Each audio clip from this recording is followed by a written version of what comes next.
আসসালামু আলাইকুম। কেমন আছেন? আল্লাহ জানে। ভাই এই আটটা পুরো সোজা না আমি। এরপরে সোজা হয় না। এই লোকটা ঠিক বুঝা এই লোকটা ঠিক না। খাওয়া-দাওয়া করছিলেন সকালে?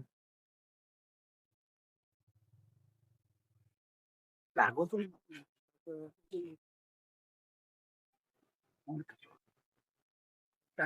বলা হয় না বুঝো না ভাই তো গোশত কম না খায়। আল্লাহ যে কদিন রাখে এরকমই চলেন সমস্যা ভাই এই থাকো ঘটে এই যে এইটাই। আলা দিলাম তা কিছু থাকতে কি করবি আলু এর আপনার দরকার ছেলে আই সন্তান নাই? আছে তা পোলামান আছে না গল্প সব লাগবে ভালো লাগবে না তারপর চেষ্টা করতে না কামে দাঁড়ায় না বুঝলাম। কষ্ট সবাইরই। কাকে?